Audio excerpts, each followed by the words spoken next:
لکه بخاری شریف کې حدیث مبارک ته چې کله د موسی علیه السلام د مرګ وخت پوره شو نو الله تبارک وتعالی د مرګ فرشته راولېږله ورشه موسی علیه السلام ته وایا چې ستا د مرګ ټایم پوره دی زه د وجنما روح ته نه اخلم ستا څنګه خوښه ده فرشته چې راله موسی علیه السلام ته وویل زه درنه روح اخلم ستا څنګه خوښه ده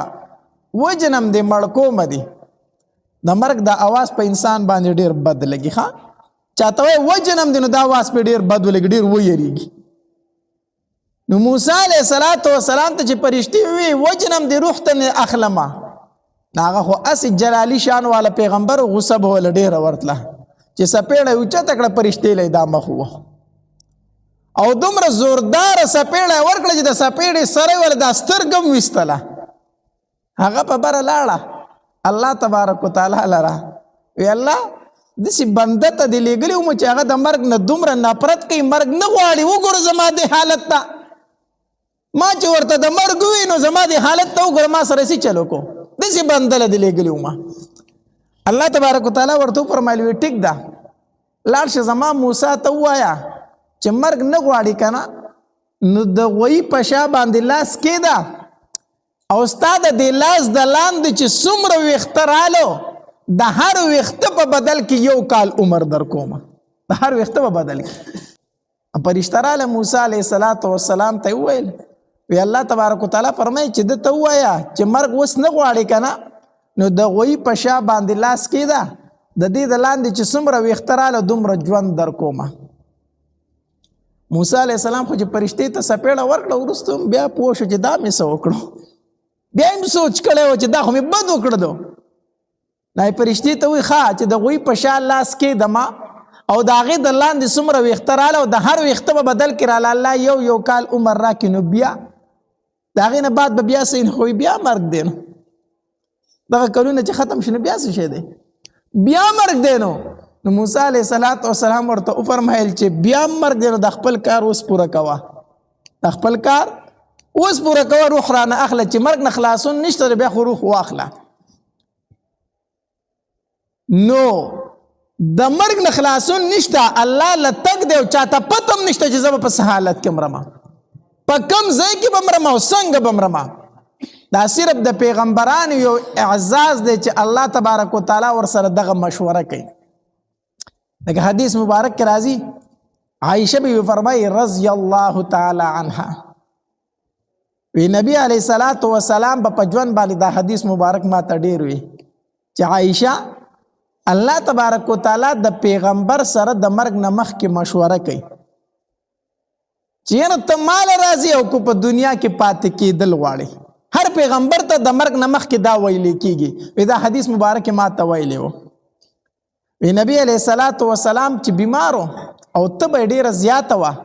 او زما په کوټه کې زما په دې غیږ کې پروت او د نبی علیه السلام دا سر مبارک زما د سینې او د زنې ترمنځ او دې ځای ته مې ځان ته اړم کړی و داسې په نبی علیه السلام باندې تبه ډیره زیاته وه او دا لاس پیداسې په اوبو کې کېښود او دا به یې راواغست او په خپل مخ پیداسې راوکاږو او دا به وی چې اللهم رفیق الاعلى وی په دې دوران کې زما ورور عبدالرحمن رضی الله تعالی راغی د نبی علیہ السلام تماشې له بیمار پرسیل او داسې مخامخ ورته ودرېدو وی زما د ورور مسواک کو داسې د نبی علیہ السلام زما د ورور ته د مسواک ته ډېر کتل زه پوه شوم چې نبی علیہ السلام دا مسواک غواړي ځکه نبی علیہ السلام به د مسواک سره ډېره زیاته مینه وه وی داسې مسواک ته کتل وی ما ورته وی چې د الله پاک پیغمبره مسواک ته دې زړه کېږي کو نبی علیہ السلام راته سر وړکو چې وی ما مې خپل ورته وی چې دا مسواک لږ راکړه عبدالرحمنه وی د هغه نه مې دا مسواک واغستو چې وامې غسته وی د هغې دا څوکه مې وکته نو دا لږه کلکه وه وی دا څوکه مې ورله په خپله خوله کې پسته کړه او چې داسې نرمه مې کړه نو بیا مې نبي علیه السلام ته مسواک ورکو عایشه به فرمایل که نه وی زه ډېره بختوره ښځه یم وی بختوره ځکه یم چې د نبی علیه السلام روح مبارک زما په کوټه کې وته دی او بختور زکه ما چې نبی علیہ الصلوۃ والسلام زما په کوټه کې دفن دی او بختور زکه ما چې د نبی علیہ الصلوۃ والسلام روح مبارک زما په غیږ کې وته دی او بختور زکه ما چې په آخري ټیم کې زما او د نبی علیہ الصلوۃ والسلام لاړې مبارک یو ځای شوی دي زکه بختور ما یا میسواک ورله ما پوس کو په خپل خوله کې باغ میسواک پر زما لاړې انخته چې ما نبی علیہ السلام لور کو هغه میسواک هغه په خپل خوله کې وو زما لاړې او د نبی علیہ السلام لاړې ډېرې په آخري وخت کې یو ځای شوي او دا به ځکه ویلو چې په هغې وخت کې دا خبره مشهوره وه وی د دوو اخترونو په منځ کې نکاح کول ښه نه اوس هم خلک وایي که نه هغې وخت کې دا خبره مشهوره وه د دوو اخترونو په منځ کې نکاح ښه نه نو عایشه به وفرمایل وي زما نکاح خو د شوال په میاشت کې شوې ده د ورکوټي اختر په میاشت کې د دوو اخترونو په منځ کې شوې ده نو زه سپېری یم وي زما په شانتې بختوره ښځه ما ته څوک بل څوک وښیي که نه نو زما نکاح خو په اخترونو په منځ کې شوې ده الله نو ما هغه مسواک راواغسته د خپل ورور نه نبی علیہ الصلوۃ والسلام له مې ورکو نبی علیہ الصلوۃ والسلام هغه مسواک ډېر زیات په مینه باندې وکړو نبی علیہ الصلوۃ والسلام زما غیږې ته داسې د سینې ته ډډه والې ده او په دې ټیم کې ورسره جبري علیہ الصلوۃ والسلام موجود و خواته ورسره ناست و جبري علیہ السلام او په دې دوران کې د مرګ فرشته راله د مرګ فرشته دا ملک الموت چې دی د هر چا نه روحونه نه اخلي اسرائیل علیہ الصلوۃ والسلام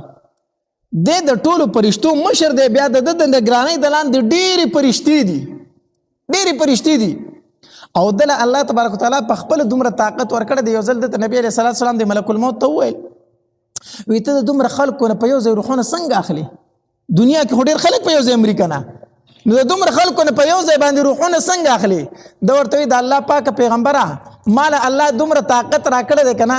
کو زه په وم اسمان کې ما او د ښکتې ځمکې ته صرف دا خپلې دوه ګوتې ښکتې کړم د تمامو جاندارو نه پرې روح اخیستی شم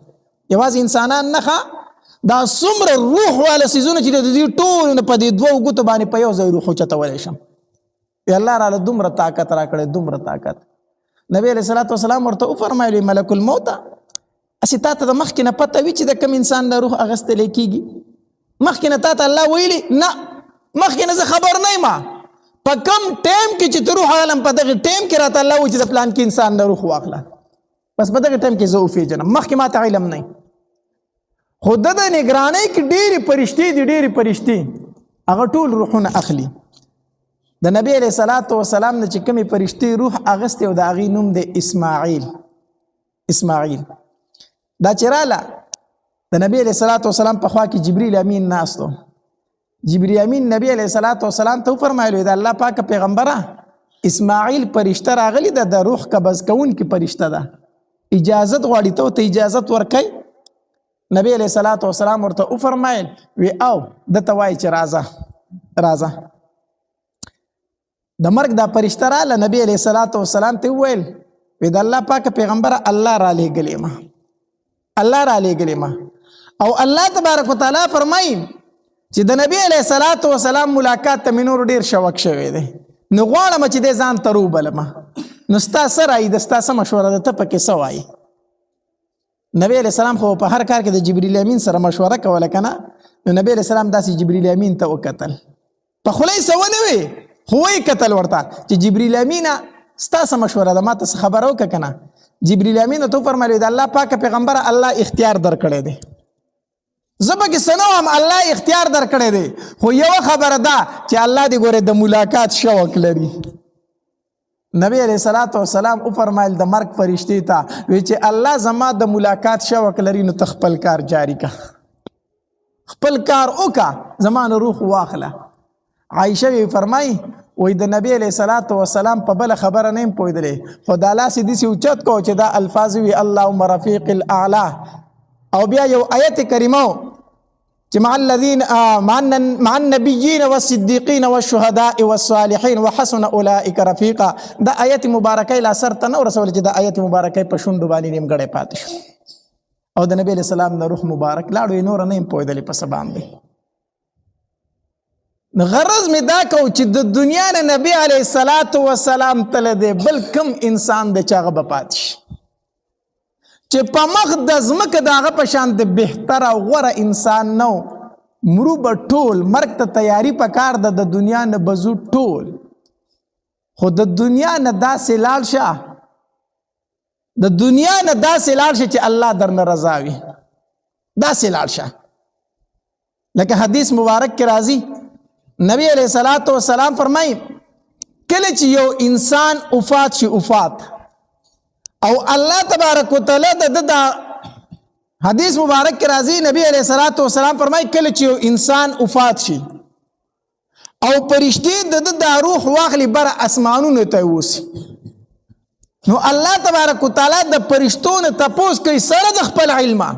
بیا تنم تپوس کوي الله تبارک وتعالى د کم بندنه چې تاسو روح واغستو خکته زمکو کې د متعلق خلکو څه ویلو خکته زمکه کې خلکو د متعلق څه خبرې کولې نو پرشتي ورته وي الله خلکو ډیر په نیک نوم باندې یادو ټول خلکو ول چې دا ډیر خسړې دي ډیر خسړې دي الله تبارک وتعالى فرمایي دا د الله بندگان دی گواش چې ما دې په خو کې حساب کو ما د مغفرت نصیب کو او چې کله پرشتي وي الله خلق د خکته پزمکه کې ډیر تنګو ار سړی به وایي چې خدای چې د خلاص شو ډیر بد سړی و ډیر ناکاره سړی و الله تبارک وتعالى پرشتو ته فرمایي اے پرشتو دا خلق د گواشي چې ما دې په ناکارو کې ولیکو د دیو جن حدیث مبارک کې راځي نبی علیہ الصلوۃ والسلام داسې ناستو صحابه کرام ورسره ناستي یو جنازه تیر شوله نو صحابه کرام ټول د هغه سړي ډیر صفات بیان کړو ډیر صفات بیان کړو ویره دا ډیر خسړې دا کم سړی چې نن مړ دی نبی علیہ الصلوۃ والسلام فرمایل وجبت د لپاره واجب شو بیا ټیم بعد بل جنازه تیر شو نو خلکو داغه متعلق ډیر خبرې وکړي دا ډیر ناکاره سړی خو خلک تین ډیر تنګ ډیر په عذاب کې وو خلک ډیر ترپوزي وو ډیر ناکاره سړی وو خدای نن مړ شو نبی علیہ السلام بیا فرمایل وجبت صحابه کرام تپوس کو د الله پاک پیغمبر څه مطلب مخکې جنازه تیر شو خلکو صفاتو کو تعویذ د لپاره واجب شو ورستو بل جنازه تیر شو خلکو د غیب بدوي تابعوي د لپاره واجب شو څه واجب شو نبی علیہ الصلوۃ والسلام فرمایل وکله چې اوله جنازه تیر شو تاسو ټول د صفات وکړو ما وی د لپاره جنت واجب شو د لپاره جنت واجب شو تاسو په دې خله باندې الله د لپاره جنت واجب کو او کله چې دویمه جنازه تیر شو او تاسو ټول دا غبدوي چې دا ډیر ناکار سره خدای خلق ته نخلاص شو وی ما چې وجبت الله د لپاره اور د جهنم واجب کو تاسو په دې خله باندې نو مرګ خو روان دی مریبا د دنیا نه بزي خو په دنیا کې داسې ژوند وکړي چې پس د مرګ د خلق په خنوم باندې یاد کی او چې کله په خنوم باندې یادېږي نو الله تبارک وتعالى ستاسو لپاره جنت واجب کو خلق وي الله تبارک وتعالى فرمایي اے بندگانو تاسو گواشه تاسو د وجنه ما دي جنت ته بوست او چې کله په دنیا کې په بد نوم باندې یادېږي خلق دې په بد یادې الله تبارک وتعالى فرمایي اے بندگانو تاسو گواشه تاسو د وجنه ما دي جهنم ته داخل کو دنیا کې داسې ژوند وکړه داسې ژوند زمونږ شیخ صاحب مفات شو کنه زمونږ شیخ صاحب مفات شو الله تبارک وتعالى دي ظالمان تباہ او برباد کی ظالمانو تاسو ته پته شته داسې شيوخ کله جوړیږي دا خو په صدو کې یو سړی پیدا کیږي داسې تاسو ته پته ده دا مولان څنګه تیاریږي دا زما د مدرسې طلبه ناستي تاسو په خپل لیدلی دي دا څومره په مشکل باندې عالمان جوړیږي دا څومره په مشکل حافظان جوړیږي دا میندو د خپل سینو نه را جدا کړی دي په جړه باندې او په پریاد باندې او په ویر باندې دا ماشومان په مدرسه کې جاړي میندې ورته د هغه طرف جاړي دا غي د زړه ټوکړي مونږ تراتاوي کړی دي دا غي چرته پرزو کېږي زما دا بچي دي په کوسو کې وګرځي او आवाज دی وکي وظیفه راوړې خدای مو بخا دوی ته داسې سپک مګوري دا کمزوري نه دي دا د ډېرو غټو خاندانونو بچي دي دا د ډېرو سپینروبو بچي دي لاړ شئ د دوی په کلي او په وطن کې تپوس وکئ ما په خپله په کوڅو کې چغې والې دي وظیفه راوړی خدای مو وبخه کله د چا ورته ودرېدلی ما کله د چا ورته ودرېدلی وظیفه راوړی خدای مو وبخه دا د الله نازولي دا ډېر په مشکله باندې د دوی نه عالمان جوړیږي، د دوی نه ډېر په مشکله باندې حافظان جوړیږي. بیا د شیخ صاحب په شانتي شیخان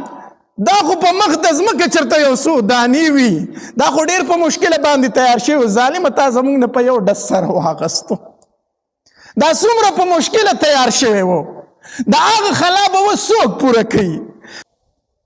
هغه خو لاړو الله تبارک وتعالی لره. کله چې نیک انسان وفات شي په ده پسې ځمکه جاړي، په ده پسې اسمان جاړي، د په ده پسې د درسونو هغه ځایونه جاړي. شیخ صاحب الله بخلی دی، په هغه پسې د هغه د احادیثو ځایونه جاړي، هغه چې په کومو لارو باندې مدرسې ته ته په هغه پسې هغه لارې جاړي، په هغه پسې په زرګاو طالبان جاړي، په هغه پسې د اسمان دروازې جاړي. الله به یې څنګه نه بخي؟ نیک انسان چې وفات شي په ده پسې د ده د سجدو ځایونه جاړي، د ده د ذکرونو ځایونه جاړي، د ده د سبقونو ځایونه جاړي. اسمان په دروازو باندې چې کوم د ده نیک اعمال ختل هغه دروازې جاړي. الله هغه نیک اعمال خو بند شو، هغه نیک اعمال خو بند شو. هغه خو الله بخلی دي، هغه خو د الله نیکان بندګان دي. ما ته تاسو یو قوم وښیئ که نه، ما ته په مخ د ځمکه باندې داسې یو قوم وښیئ تاسو که نه چې هغوی د خپل عالم سر راغستی دی په خنزیر پورې تړلی دی، هغوی د خپل عالم سر راغستی په سپي پورې تړلی دی، هغوی د خپل عالم سر راغستی په خر پورې تړلی دی. په مخ د ځمکه ما ته یو قوم وښیئ، یو قوم سیوا د پښتون نه، سیوا د پښتون نه، چې پښتون د خپل عالم سر د خنزیر سره وتړو، د سپي سره یې وتړو، د خر سره یې وتړو. وګوره نو په مخ د ځمکه د ټولو نه ذلیل ژوند چې تېروي هغه پښتانه تېروي. وګوره که نه په مخ د ځمکه د ټولو نه ذلیل ژوند چې تېروي پښتانه تېروي. ولې تېروي؟ د خپل علماو ګستاخي کوي. ځکه حدیث مبارک کی راضی نبی علیہ الصلوۃ والسلام فرمائی من اهان العالم، چاچے د عالم سپکاوے کو فقد اهان العلم، د علم سپکاوے کو. ومن اهان العلم فقد اهان النبي، چاچے د علم سپکاوے کو د نبی سپکاوے کو. ومن اهان النبي فقد اهان جبريل،